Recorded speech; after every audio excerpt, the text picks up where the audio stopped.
you know, if we were operating other services or things that we don't have in place now, we could do that regionally. I think I just need to say something here. And yes, it has to do with the position that I'm in. And I just want to share that this discussion had been brought forward to a personnel committee maybe about 3 or 4 years, and my particular, just talking about myself. And there was agreement by the committee that this should be done, but there was no money to do it. And at this point in time, we have new money for this purpose. We have,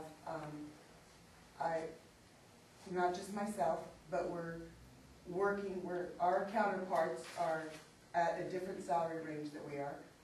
For me personally, the office managers at both of the other locations are making a higher salary than I'm making doing the financing for special ed. And I know I'm just kind of, it's a personal thing, and I just think that you need to be aware that some of the history of what has gone on, and that's all I'm going to say. I'm fine with the salary reclass, which to me, I really do think it's ridiculous that the counterparts got it. Because, I mean, in any district, if you do a salary study on one secretary, usually it's the whole group. So you do a salary study on not just a secretary at Ontario High School versus Montclair and say, okay, this one gets more money. No, you're going to do a widespread study. So to me, I think that's totally ridiculous that happened if the others got a reclass. And I think our previous self-administrator was very frugal, and even when money was increasing and we were growing, she cut staff here at the SELPA. Well, like I said, to me, the whole issue there is kind of crazy, because if you've got the same person doing the same job in 3 different areas, to me, if they approved a reclass for one, it's ridiculous that they didn't do it for the other. Okay, that being said, I personally don't think that this is the forum that it should be recommended. I mean, to me, if the personnel committee says you're getting the reclass, hey, we're stuck with it, we can't do anything with it. I don't think this is the forum to recommend that. I mean, this isn't a personnel commission, right? I mean, that's why it's kind of funky that, to me, that it's on here. I mean, so what if we approve it? I'm not sure what we're approving. Actually, to me, that's a personnel issue, human resources, not finance. It is and it isn't, because for the SELPA, the positions of the SELPA are approved by the governing council, not by personnel, not by county personnel. Okay, and I didn't know that we had that power. You do. You got power, girl. You know, I mean, somebody. Yeah, the superintendent's council actually determines the positions for the SELPA. There was a point in time, I can't remember how far back we were, that we did have a personnel committee. Right, it's made of FAC and PAC people. So we're just bringing it to all of you instead of just a representative group. It would still, even then, after that recommendation, always came back to the large group. So it's a little different than I'm at the district level, with reclassifying somebody based on the other, you know, the other 2 SELPAs and make it equitable. You know, because I don't understand how theirs, I still don't understand that. Because each one's individual. So their superintendent and their councils approved theirs? Yes. So it has nothing to do with San Bernardino County's Human Resources and Personnel Commission and all that other good stuff.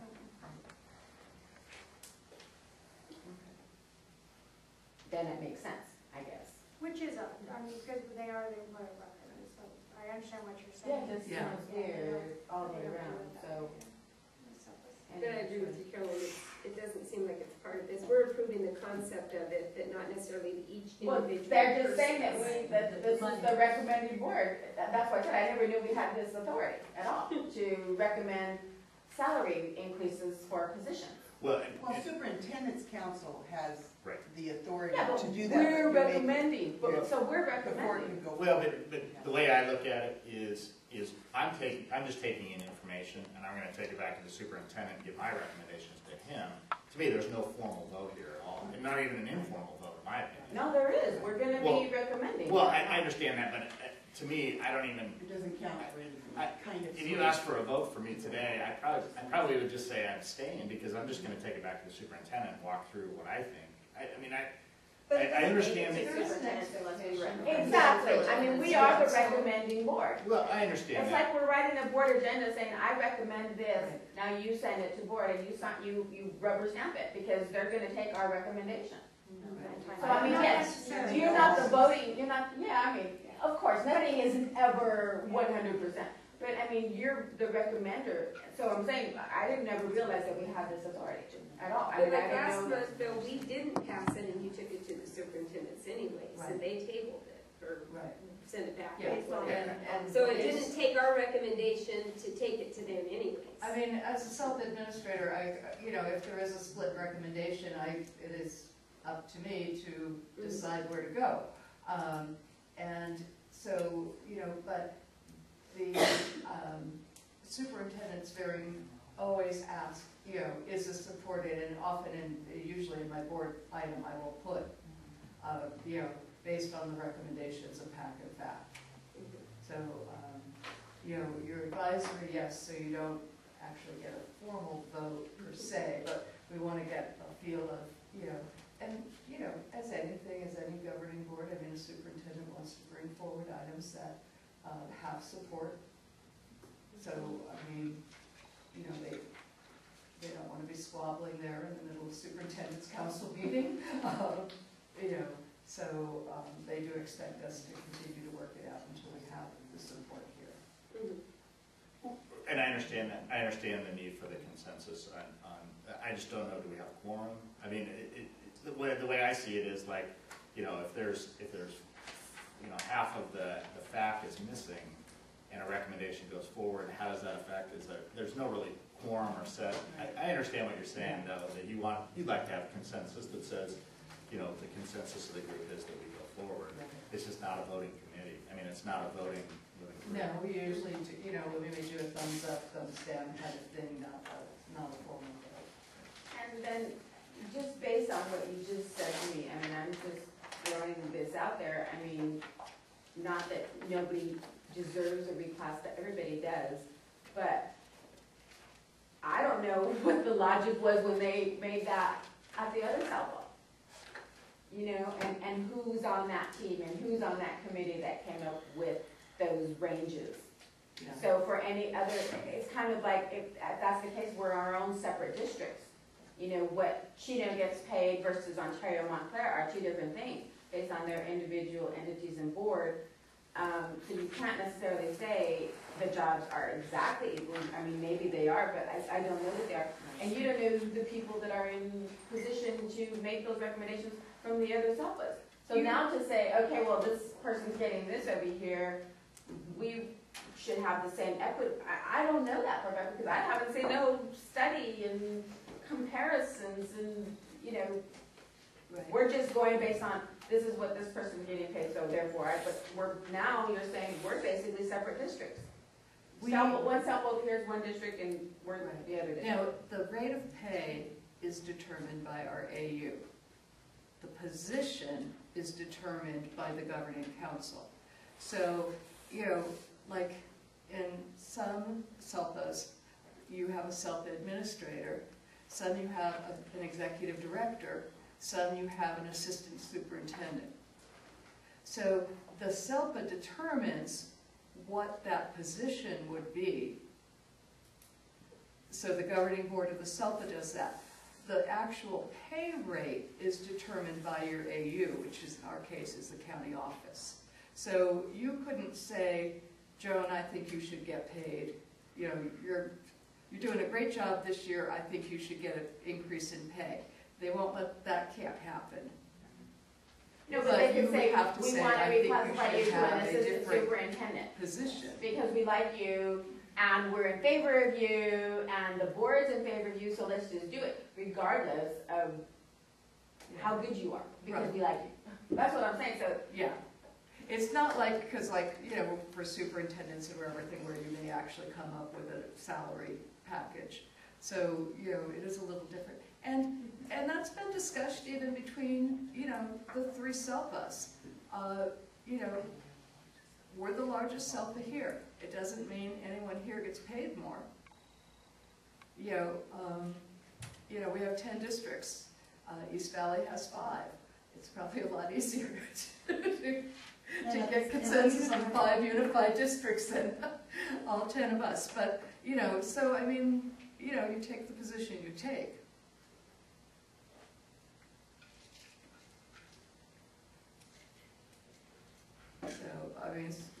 So, I mean, I don't think it, even in Janet's office, probably between all of her staff, the exact workload between each person may be different, and they all are in the same position, doing the same work, getting the same title.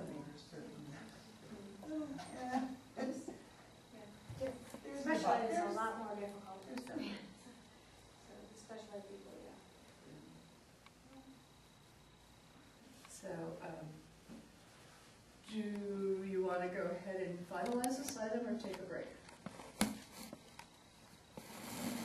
Well, I just had questions on, like I said, the narrative against the numbers, but I don't know if this is the You wanna form go or ahead? not. Sure. Well, and I know, Kathleen, you said, yeah, they're going to be different. The only thing I saw was that in the narrative, it talked about the cost being in the neighborhood of $4.2 million. I think it was residential was $2 million, and then expanded counseling was another $2 million, and the facilities was $200,000. So it was like $4.2 million.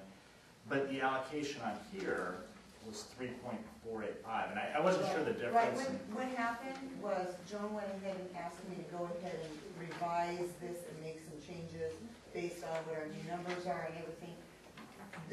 Joan has not made any changes to the narrative. So I don't know, I'm assuming that the narrative is gonna match the backup over here in that case, because what I've presented here, that's our best estimate at this point in time where we are. The spreadsheet. Okay. This is the narrative, this is the exact same narrative that was used a month ago. Right. When the numbers were different. And it was a swing for us, I mean, looking at our district, but it was kind of a swing for us. I think the first number we saw was 280,000, now it's 600,000 or something like that. And I was just curious on which one is kind of more. Kathleen is not my. Yeah, okay, Kathleen is, okay. Okay. And that's what I was curious about. These are the numbers, and I'm Okay. assuming that Joan's gonna make the changes before it goes to street Got it. superintendent. Okay, got it. Perfect, okay.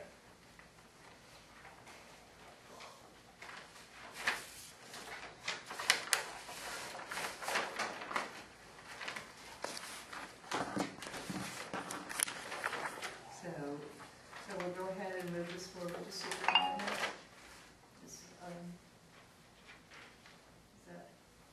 Are you okay with that, Taylor? I'm okay with it. Sue? Do there modifications you would prefer to see, or?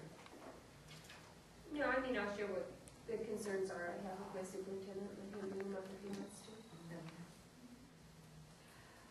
Let me ask this question.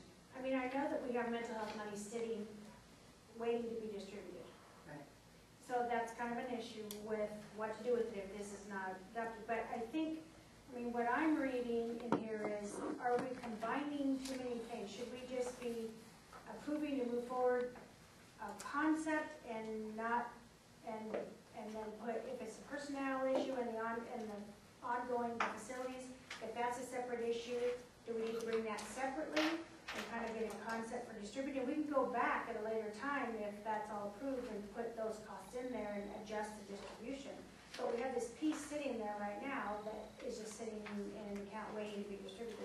Well, and we also have our December 1st count where it's going to be taken out of your AB 602 funding for that transfer to happen. So if that's not going to come out of your, 6,500 money, and I think that's one of the things we really tried to look at is because this is very restricted money, to try to maximize what you had to play around with in your 6,500 for general special education.